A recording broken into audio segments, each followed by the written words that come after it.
연봉 깎아서라도 가야 된다고 생각해요. 그래야 후회를 안 해요. 넷플릭스 유튜브 채널 제가 들어가서 만든 거예요. 스스로 제한을 두지 말라는 거예요. 나의 브랜드와 나의 역량 자체를 자꾸 샤프닝 이렇게 깎아가지고.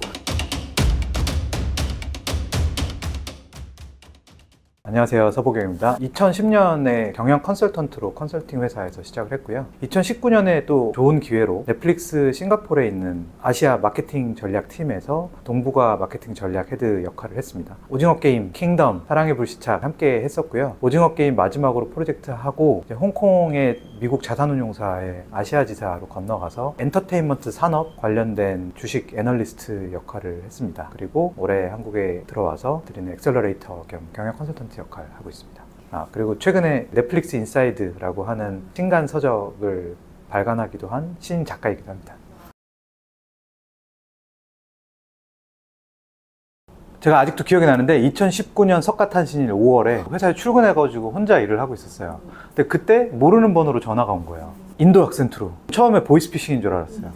근데 알고 보니 넷플릭스라는 회사의 채용 문화 자체가 채용 공고를 띄우고 거기에 지원을 하는 개념보다는 꼭 필요한 사람들을 인사팀에서 직접 찾아서 직접 연락을 해서 인터뷰 프로세스를 태운대요. 탑 탤런트들은 적극적으로 일자리를 구하지 않는다는 거예요. 헤드헌터들을 활용을 하게 되면 적임자가 아닌 사람을 추천하는 경우들도 있다는 거예요. 그 두 가지 이유 때문에 우리는 무조건 전화를 먼저 드리고 직접 찾아서 그 사람들을 모시고 온다, 그렇게 얘기를 하더라고요. 인터뷰가 시작이 됐는데 정확히 2주 만에 끝났어요. 6라운드를 했고요. 좀 특이한 게 두 가지 정도가 있었는데 이 속도와 포맷이었어요. 속도는 2주 만에 이 6번이 거의 이틀, 3일에 한 번씩 해서 끝나버렸고, 포맷 자체가 전부 다 30분이었어요. 너에 대해서 우리가 충분히 공부했고 너 어떤 사람인지 다 알고 있고 너 평판조회도 우리가 다 해봤는데 오늘은 본론으로 들어가자. 넷플릭스 코리아 어떻게 키울래? 정말 케이스 인터뷰, 이제 문제 해결이 되는지에 대해서 아주 인텐시브하게 그 질문들을 대답을 했어야 됐고, 마지막 인터뷰 끝나자마자 1시간 만에 바로 전화가 왔어요. 너 우리가 뽑고 싶고 연봉 협상을 좀 하재요. 그때 저는 연봉 깎을 줄 알았어요. 경영 컨설팅 회사 일주일에 막 80시간, 100시간씩 일하기 때문에 급여가 다른 데보다 좀 많이 받는 편이기 때문에 보통 20%에서 30% 정도 좀 깎고 가거든요. 뭐 라이프가 조금 좋으니까. 그래서 제가 그때 뭐라 그랬냐면, 어차피 못 맞춰줄 거잖아, 내부 규정대로 줘, 이렇게 얘기를 했어요. 근데 그 친구가 우리도 데이터가 필요해서 그래, 그러니까 딱 5개 정도만 좀 알아봐줘, 업계에서 가장 많이 받는 곳을 알려줘 라고 얘기를 했어요. 그래서 5개를 간단하게 엑셀에 붙여서 제출을 했어요. 그때 그 인도 친구 했던 말이 아직도 기억이 나요. 영어로 You will not be unhappy with it. 너 이것 때문에 서운하지 않을 거야,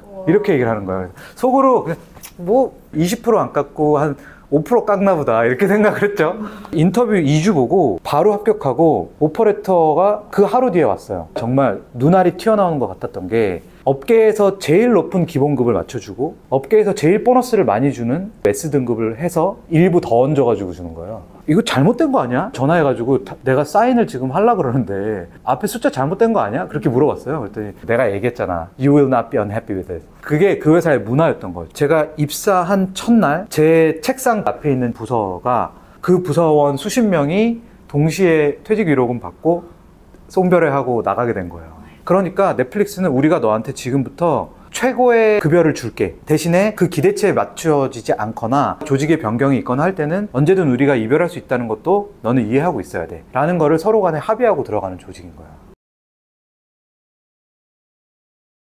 저도 잘은 모르겠는데 저는 BCG를 계속 다니려고 그랬어요. 근데 누군가 추천을 해주신 것 같아요. 왜냐면 제가 입사하고 나서 보니까 아시아 시장 마케팅 전략 총괄하는 임원분이 BCG 싱가포르 사람이었어요.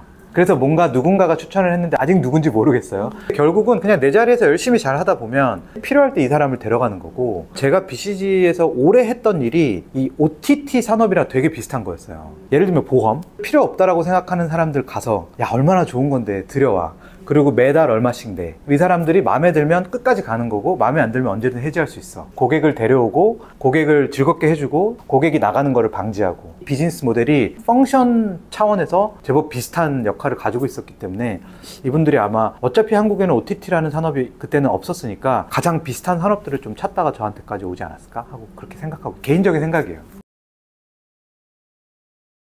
제가 생각할 때는 넷플릭스가 뭔가 꼭 필요한 이 부분에 해당하는 걸 꼭 데려가야겠어 이런 조직이라기보다는 이 사람이 들어와서 문화적으로 이 회사에 잘 스며들 수 있는지가 사실은 훨씬 더 중요해요.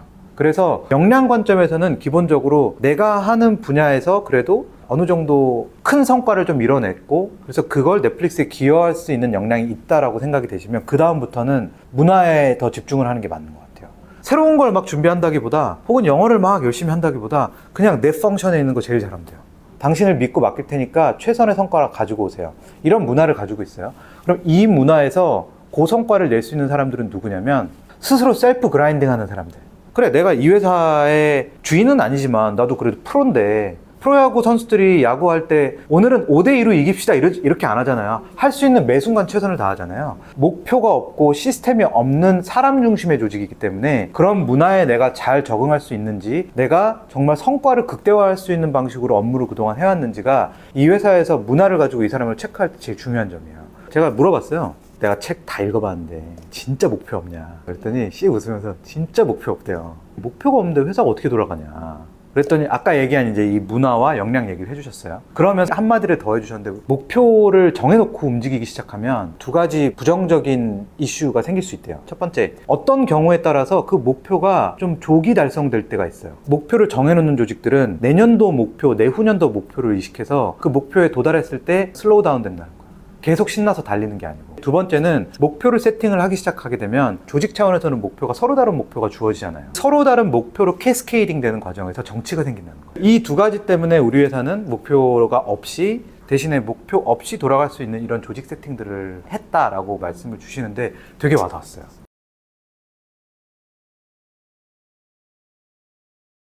특히나 최근의 트렌드인데, 외국계 회사들이 한국에 들어오면서 혹은 외국에 있는 한국인을 필요로 하는 회사들이 한국 사람이 필요해서 코리안 아메리칸 혹은 유학 오래 갔다 온 사람들을 뽑았더니 한국을 너무 모르는 거야.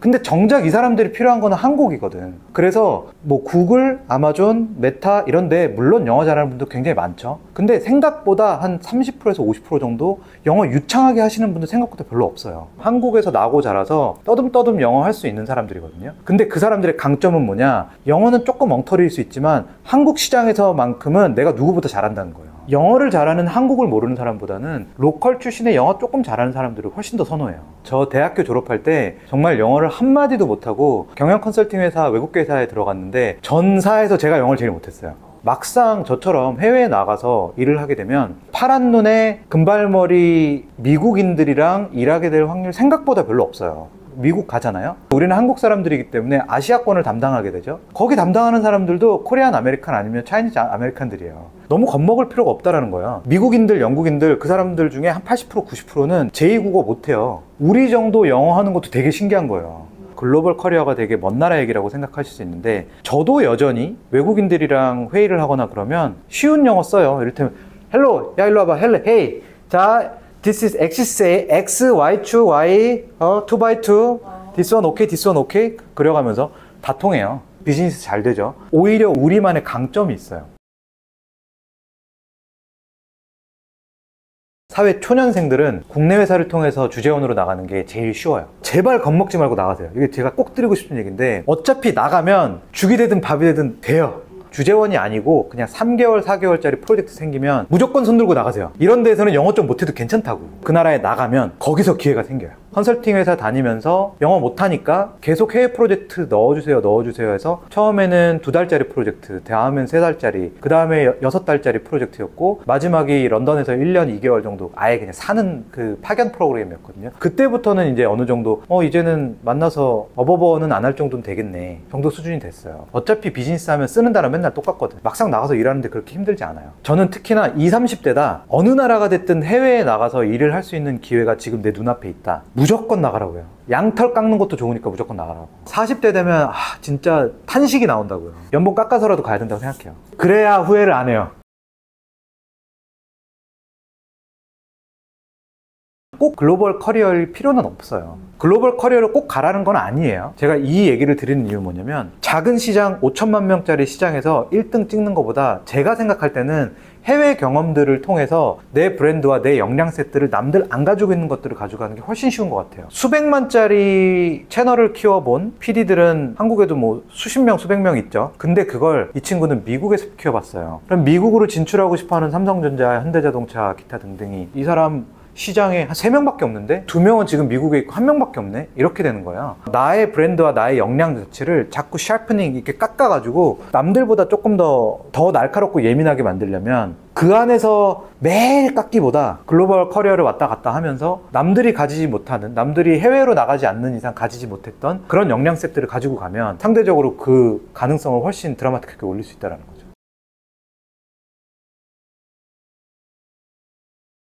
이직을 해야 되겠다라는 생각이 들 때는 하지 마세요. 뭔가 회사가 지금 이상한 거야. 보통 그렇게 회사가 마음에 안 들고 이상한 타이밍에 오는 오퍼들은 아주 높은 확률로 별로 안 좋은 오퍼들 경우가 있어요. 좋은 오퍼는 언제 오냐면 내가 회사가 너무 좋고 재밌고 즐겁고 회사가 빠르게 성장하고 있고 그래서 열심히 일하고 있는데 그때 열심히 내가 성장하고 있다라고 느낄 때 그때 오는 오퍼들은 진짜 이 사람을 꼭 모시고 가고 싶어 하는 오퍼들이기 때문에 나도 객관적인 관점에서 스스로 판단을 할 수가 있어요. 회사가 마음에 안 들고 할 때는 한번 스텝백해서 안 가는 거를 제가 권유를 드리고 스스로 늘 물어봤으면 하는 건 뭐냐면 미국에서는 굉장히 일반화된 거거든요. earn or learn이에요. 더 벌 수 있거나 완전 새로운 걸 배울 수 있거나 어느 시점에 회사가 즐겁지만 earn도 learn도 더 이상 아닌 것 같다라고 싶을 때 그때 나가는 게 제일 베스트 타이밍인 것 같아요.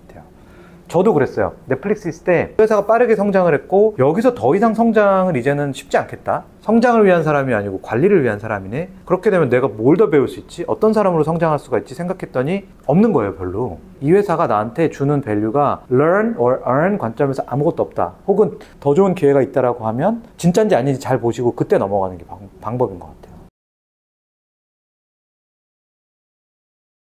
일단 첫 번째는 본인의 커리어를 스스로 제한을 두지 말라는 거예요. 꼭 제 후배 세대들한테 너무너무 하고 싶은 얘기. 두 번째, 그리고 그거를 가장 쉽고 빠르게 할 수 있는 방법 중에 하나가 아주 베이직한 수준 정도의 영어만 있으면 된다는 거예요. 첫 번째로 돌아와서 저도 그랬어요. 대학교 4학년 때 경영 컨설팅보다 투자은행이 돈 훨씬 많이 버는 거 알았어요. 근데 제 스스로가 영어가 안 될 거라고 스스로 생각하고 심포도 취급을 했어요. 많은 20대, 30대들이 내가 하고 싶은데 역량이 안 되는 거를 인정하기 싫어서 심포도 하는 경우들이 굉장히 많아요. 이런 상황에서는 그러면 마인드셋 자체를 난 안 될 거야 라고 생각하지 않고 그럼 저 사람 얘기대로 한번 찔러볼까? 아니면 말고 그렇게 했을 때 이미 지금 준비되어 있는 이 영어를 내 것도 먹힐 수 있나 잘하면? 라고 생각이 되는 순간부터 문이 열려요. 이직하거나 혹은 취직을 하실 때 뭐 영어 능통 이런 거 써 있거든요. 일단 써보세요. 써보고 가서 인터뷰 보면서 My local expertise and local experience is the best 막 이렇게 얘기하면 뻔뻔하게 얘기하라고요. 그렇게 얘기하면 좋아해요. 그리고 그 사람들도 알아요. 영어는 금방 는다는 거. 우리가 당신들을 뽑는 이유는 영어 때문이 아니라 당신의 능력 때문이에요. 구체적으로 이 클럽을 통해서 실제로 글로벌 커리어로 갈 수 있는 구체적인 액션 아이템과 멘토로서의 서포트까지 해드리고 싶어요. 이력서 컨설팅 제대로 된 거 봤는데 100만 원씩 하거든요. 그런 거 가지고 와서 각자의 이력서나 자기소개서 같은 거 올려놓고 그거를 우리가 같이 고쳐볼 수도 있고, 커리어의 설계를 어떤 사람이 로컬 마케터였는데 이걸 어떻게 하면 어떤 회사로 우리가 먼저 지원을 해볼 수 있을까를 같이 고민하면서 나누면서 결론은 1년, 2년, 3년이 지났을 때 여기에 있는 사람들이 마치 마케팅 사관학교처럼 트레바리 글로벌 커리어 사관학교의 졸업생들이 글로벌 커리어로 막 여기저기 가는 모습들이 뭔가 트레바리 클럽의 성공 사례 중에 하나로 자리매김했으면 좋겠습니다. 그래서 저는 이제 은퇴하고 다 후배들이 이제 후배들이 먹여 살려주고 이어서 하시고요.